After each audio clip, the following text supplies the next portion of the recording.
znači još jednom u ime domaćina zamolio je da se vratite pod šator, jer kad bude voda trebala izaći, mi ćemo vas to obavijestiti.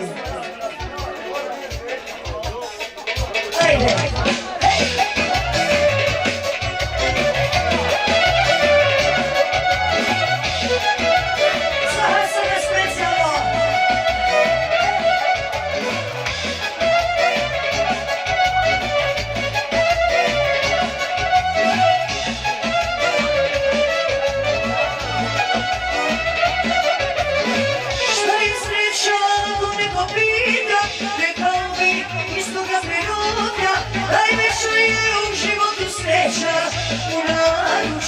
Ako smeš unuka,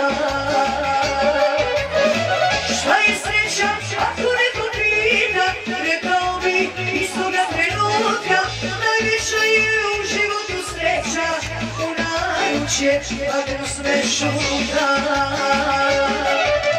Poljubi ga nježno i zahvali Bogu, unuka se svoga nagledat ne mogu. Nikad pustio ga ne bi, za unuka svoga učinio sve bi. Za Hazana veliki pozdrav! Ajde!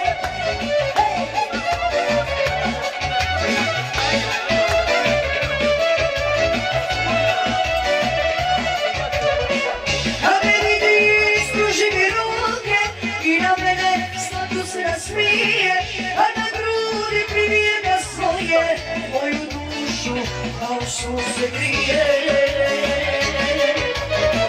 A me vidi, ispruži mi ruke i na mene slatko se nasmije, a na grudi privije ga svoje, moju dušu kao sunce grije.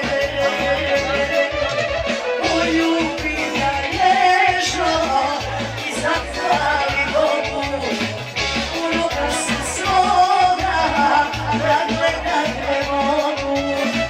I znajuća nikad pustio ga ne bi, za unuka svoga učinio sve bi.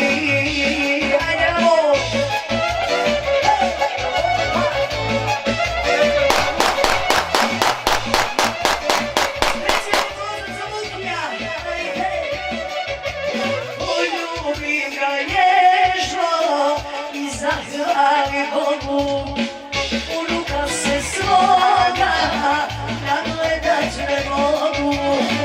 Iz naručja nikad pustio ga